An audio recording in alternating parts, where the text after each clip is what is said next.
Yo, what's up mga idolo? Welcome back, magandang umaga. For today's video mga idol, ito na naman yung pasyente ni Kuya Akoy. So dito mga idol, magre-recondition lang ako ng reducer mga idolo. So bago natin simulan to, baka naman, palike and share naman itong video mga idolo. Kung hindi ka pa po nakapalo sa Facebook page ko, ano naman. So ito nga pala ngayon yung kasama ko, si Marjo Sopledo. Shoutout kay Marjo Sopledo. Kung nasaan ka man yung idol, dyan ka na lang.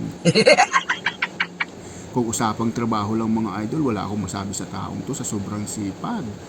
Sa sobrang sipag nitong mga idol, yung tipo trabaho na lang yung umaayaw sa kanya mga idol. So ayan mga idol, bali tatanggalin namin itong reducer, dadalhin namin ito sa workshop. Tara, let's go! So ayan mga idol, kita nyo naman yung kalawang, ang kapal na. So dito i-recondition lang natin to mga idol kasi wala kaming spare on board mga idol. So dito chichikin muna natin kung ano pa yung ibang problema nito mga idol. Kasi magbabangkiran kami sa Oman, kailangan chikin ito ng maayos mga idol. So ayan mga idol, bali dito kakatukan muna natin para matanggal lahat ng kalawang mga idol. Para sa ganun makita natin kung ano yung kondisyon ng reducer mga idol. So ayan mga idolo, bali natanggal ko na lahat ng kalawang dito. So ayan, kitang-kita nyo naman.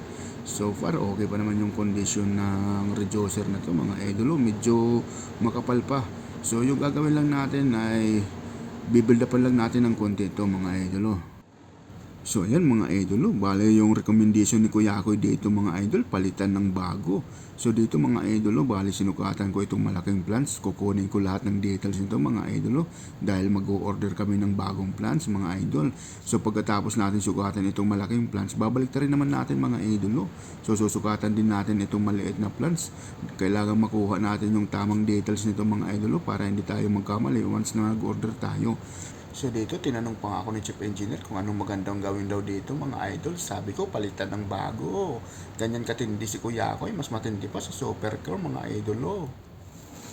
So ayan mga idol, pagkatapos natin sukatan itong reducer mga idol, sunod na gagawin naman natin dito ay bibuild upan lang natin mga idol. So dito tatanungin nyo ako bakit ko binuild upan mga idol. So yan lang yung remedyo na gagawin ko mga idol. Bibuild upan lang natin ng konti yung reducer mga idol. Huwag tayong kumpiyansa mga idol, dapat sigurado yung tira natin mga idol. Bawat galaw natin sa barko dapat sigurado para hindi tayo mabulyaso mga idol. Pag pollution kasi yung usapan mga idol, kahit anak ka pa ng presidente ng Amerika, talagang ikukulong ka mga idol. Ibuti pa naman kung isang araw lang, life sentence pagdating sa pollution mga idol. Dapat dito sa barko mga idol, dapat maro tayo. Maro. Alam nyo ba yung maro mga idol? Marunong ba mga idol? Marunong. Pagdating sa safety mga idol, hindi nyo magugulangan dyan si Kuya Akoy mga idol. Baka Kuya Akoy yan mga idol. So dito mga idol, kinapalang ko pa talaga ng husto para matibay. Mas matibay pa sa relasyon nyo. Anggoy mo, Anggoy! So dito yung ginamit kong electrode mga idol, 7018, 332. Tignan ko lang kung tumagas pa yan mga idol. So dito kita nyo naman yung hinang ni Kuya Akoy, Kaliskis Dragon mga idol. So dito mga idol, tinanong pa nga ako ni Chief Engineer kung hindi daw tatagos yung fuel dyan. Ang sabi ko naman mga idol, kahit yung juwa mo, kahit may dalaw, pag si Kuya Akoy tumira, hindi tatagusan yan. Ang angas mo ah!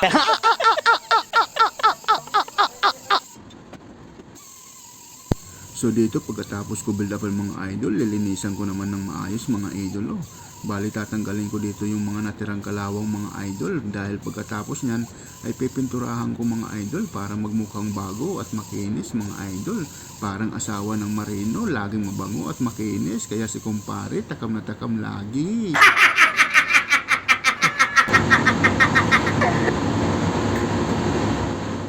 So ayan mga idol, pagkatapos ko dun sa isang reducer, sabi ni Chief Engineer yung isa naman daw. So ito yung pinakagusto talaga ni Kuya Akoy mga idol, yung may follow up agad na trabaho. Ayoko kasi natatambay akong mga idol dahil yung pinunta ko dito sa barko ay trabaho talaga ang mga idol. Hindi na baling hindi ako sa huram, basta may trabaho lang mga idol. Ganyan katindi si Kuya Akoy, mga mindset ni Kuya Akoy mga idol. So So dito sinakay ko agad sa elevator mga idol. Punta agad ako dun sa second deck. Doon sa pinakababa sa may engine room mga idol. Diretso yan dun yung elevator mga idol. Oh. Ganyan kayaman yung barko namin mga idol. Oh. So ayan mga idol, bali dadalhin ko to sa workshop mga idol. Doon ko titingnan kung ano yung sakit ng reducer na to mga idol. Iyo doy punggol kasi yung mga umuwi, hindi man lang inaayos yung pagka-recondition nito mga idol. Kaya si Kuya ako ngayon nagsasakripisyo mga idol. So ayan mga idol, bali tinatanggal ko muna yung pintura dito mga idol para malaman ko kung ano yung problema ng setting ng clutch mga idol.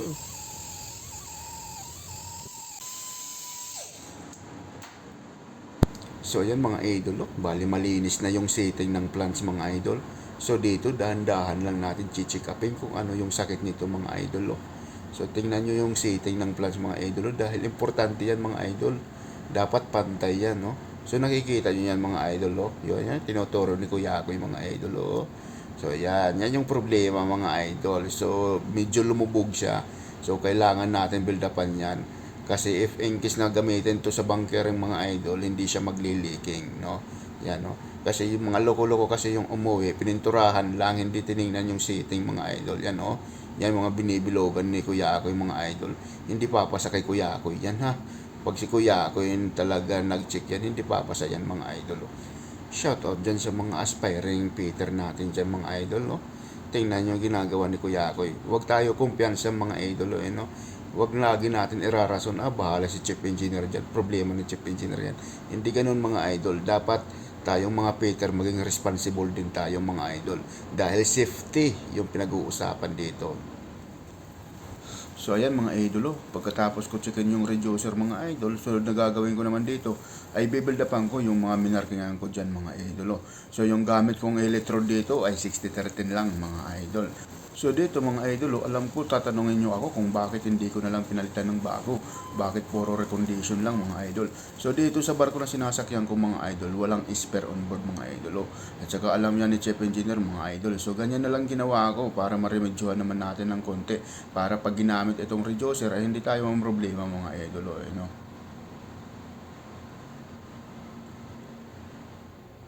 So dito mga idol, yan, linagyan ko ng additional plants. Kasi yung gagawin ko dyan mga idol ay isasalang ko yan sa turnuhan mga idol.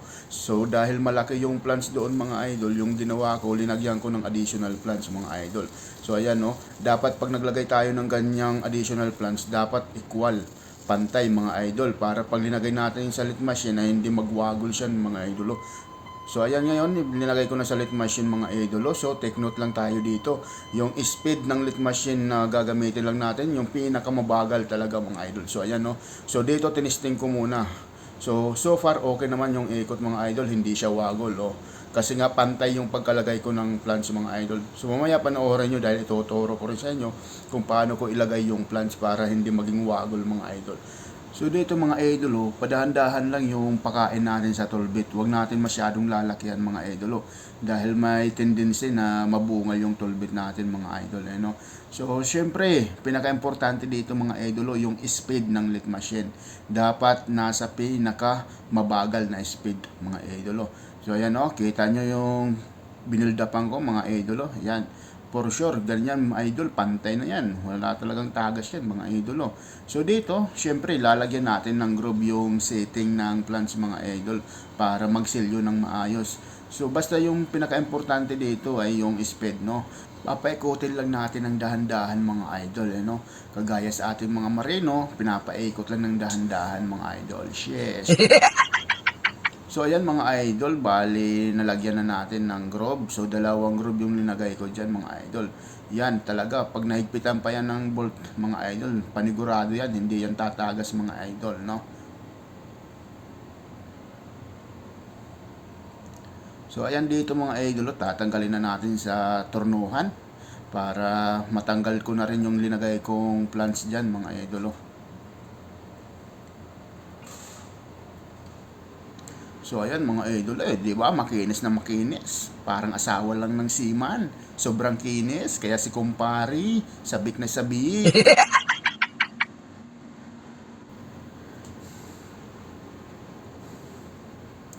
So ayan mga idol, ito i-share ko to sa inyo kung paano ko nailagay to para hindi maging wagol itong reducer doon sa lead machine.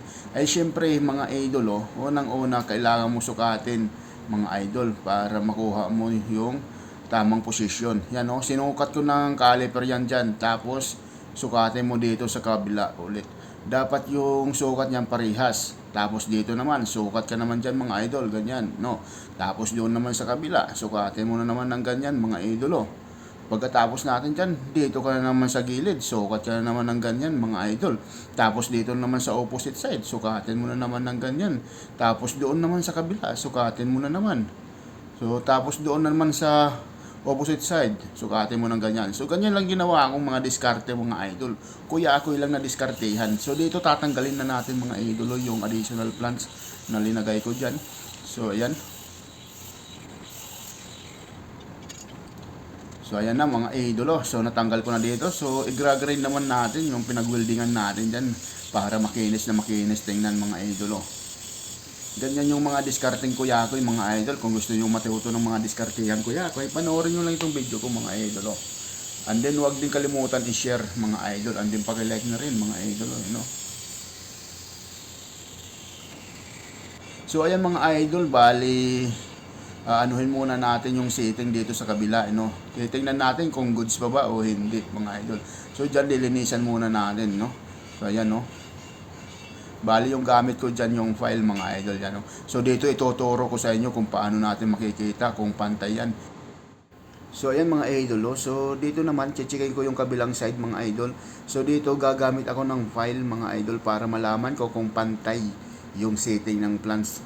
So ayan, makikita nyo dyan mga idol, dapat lapat na lapat yung file natin sa setting to make sure na pantay siya mga idol. Syempre, hindi lang isang side lang, dapat gagalaw-galawin natin yung file natin paikot mga idol para malaman natin na pantay talaga mga idol. Dapat paikot yung galaw niyan mga idol, So ganyan lang mga diskartehan yung ginagawa ni Kuya Koy mga idol. Diskarting Kuya Koy lang tayo mga idol dahil hindi naman tayo ganun kagalingan mga idol. So ayan mga idol, ganyan lang yung ginagawa ko. So finally yan, natapos ko na rin mga idol. So bago natin tapusin itong video mga idol, baka naman pa-share and like naman itong video mga idol. Okay, see you next time mga idol. Lagi tayong mag-iingat. Bye bye.